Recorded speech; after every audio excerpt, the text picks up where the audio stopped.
Doctor Pawase अर्धांगवायू पुनर्वसन आणि निसर्गोपचार केंद्र, निसर्गरम्य आणि प्रदूषणमुक्त वातावरणात 20 कॉटचे उत्तम मशिनरी आणि सर्व सुविधा उपलब्ध असलेले सुसज्ज निसर्गोपचार केंद्र. अर्धांगवायू, मान, पाठ, कंबर आणि सांधेदुखी, हातापायांना मुंग्या येणं, टाचदुखी, चेहऱ्याचा पॅरालिसिस, ॲक्युपंक्चर, फिजिओथेरपी, जलचिकित्सा, बाष्पचिकित्सा, योग चिकित्सा, मालिश चिकित्सा, चुंबक चिकित्सा, आहार चिकित्सा आणि माती चिकित्सा. संपर्क डॉक्टर रमेश पावसे, ठिकाण हिवरगाव पावसा, रायतेवाडी रोड, तालुका संगमनेर. संपर्क 9623 25 67 22. म्हणजे 21 दिवस उपोषण चाललेलं होतं. सोनम वांगचूक हे एक आदरणीय व्यक्तिमत्व देशातलं नाही जगातलं आहे. आणि 21 दिवसामध्ये काही संवाद साधण्याचा प्रयत्न केला का? आपल्याला सगळ्यांच्या लक्षात येतं की यामध्ये सरकार संवाद सुद्धा साधत नाही. काय प्रश्न आहे तुमचे विचारण्याची सुद्धा इच्छा त्यांची नाही आहे.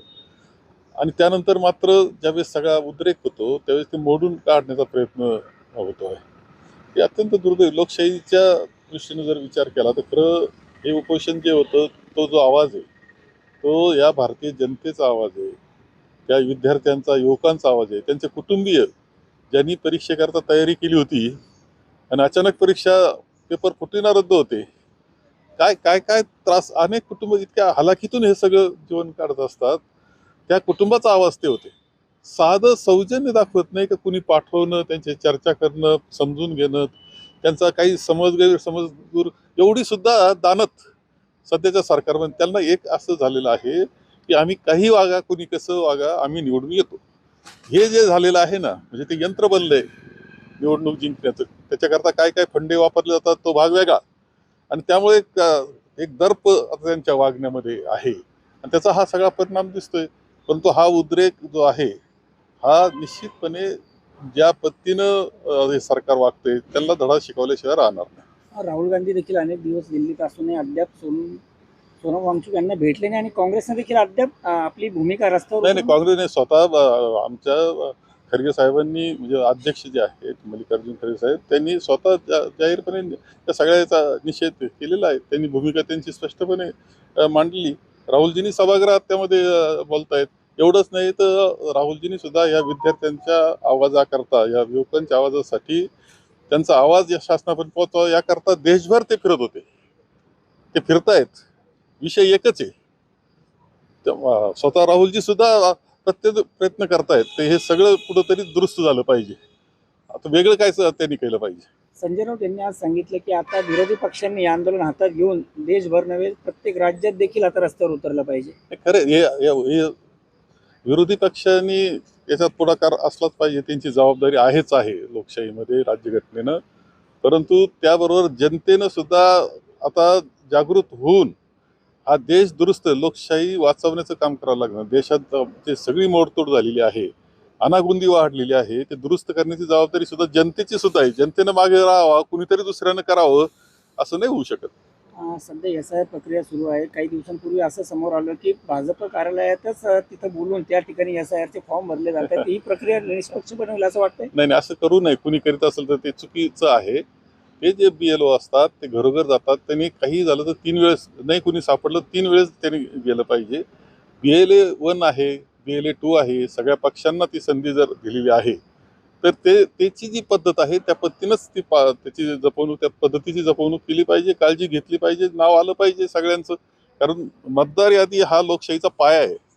तिथून लोकशाहीची सुरुवात होत असते. ते काळजीपूर्वक झालं पाहिजे याचा प्रयत्न सगळ्यांनी केला पाहिजे. त्याच्यामध्ये काहीतरी आता चुकीचं काही कोणी वागू नये एवढी अपेक्षा आहे. शेवटचा प्रश्न, अहिल्यानगर जिल्हा बँकेची निवडणूक पुन्हा एकदा आता समोर येते. राम शिंदे सध्या विरोधी पक्षातील जेवढे नेते आहेत त्यांच्या भेटीगाठी घेतात. कुठेतरी थोरात विखे यांच्या संघर्ष असलेल्या या बँकेवर आता राम शिंदेच्या एंट्रीमुळे संघर्ष, असा संघर्ष नव्हता. तुम्हाला खरं सांगतो की बँक अशी एक पक्षाच्या विरहित पद्धतीनं चाललेली आहे. दुर्दैवानं काही वेळेस मध्ये काही लोक असे येऊन गेले ज्याच्यातून अडचणी निर्माण झाल्या.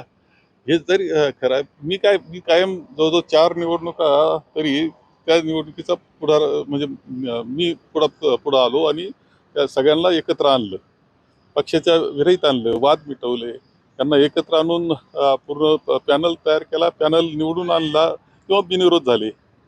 फक्त अनुभव माझा थोडासा कटू असा आहे की नंतर मात्र सगळे पॅनल म्हणून निवडून आल्यानंतर सुद्धा जे एकत्र पद्धतीने काम केलं पाहिजे तो प्रत्येकजण पुन्हा स्वतंत्र होत असतो आणि आपल्या आपल्या मनमानी करत असतो. त्यामुळे माझा फार कटू अनुभव त्या विषयामध्ये आहे. त्यामुळे थोडंसं मी आता म्हणतोय की चला पाहू आता काय होतंय आणि कशा पद्धतीनं पुढे जायचं. ती बँक वाचली पाहिजे. ती खरं म्हणजे या संपूर्णपणे नवजीवन शेतकऱ्यांना देणारी अशी बँक आहे ती. संजीवनी आमची सगळ्यांची. जवळ शेतकरी कारखानदार असेल, दूध व्यवसाय असेल, सगळ्याला ताकद द्यायचं काम ती करत असते. तिचं महत्त्व अनन्यसाधारण आहे. फक्त आता अलीकडच्या कालखंडामध्ये ज्या प्रकारे ते सगळे संचालक तिथे निवडून गेले किंवा बिनविरोध गेल्यानंतर जसे वागतायत आणि त्याच्यातून जो गोंधळाचं वातावरण निर्माण झालेलं आहे ते दुरुस्त व्हावं एवढी अपेक्षा माझी आहे.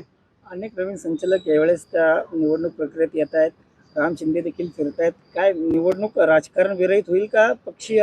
नाही, याच्यात थोडंसं राजकारण विरहित असलीच पाहिजे. सहकार आहे, त्या माझं काही शंका नाही, पण हेतू मात्र चांगला असला पाहिजे. एवढीच अपेक्षा की ती बँक चालली पाहिजे, चांगली चालली पाहिजे, ती बुडाली नाही पाहिजे. एवढीच अपेक्षा साहजिकपणे मी करतो आहे आणि मी कायम त्या निवडणुकीमध्ये पुढाकार घेतला. यावेळेस थोडंसं मी पाहतोय की कसं काय चाललंय. आता बरीच नेते मंडळी आहेत अनेशा जिल्ह्यामध्ये, काय कोण करते याचं थोडंसं लक्ष ठेवून आहे मी. बाकी काय करणार. लग्न सोहळा म्हटलं की कन्यादान, कन्यादान म्हटलं की फर्निचर आणि फर्निचर म्हटलं की साई कमल फर्निचर. आपल्या बजेटमध्ये लग्नाचे पॅकेज उपलब्ध. तसंच कपाट, showcase, bed, dressing, dining, teapoy, sofa set या वस्तूंनी परिपूर्ण सप्तपदी पॅकेज उपलब्ध. याचबरोबर टेबल, खुर्ची, आराम खुर्ची, वॉर्डरोब, डबल बेड तसंच सोफ्याच्या वेगवेगळ्या व्हरायटीज.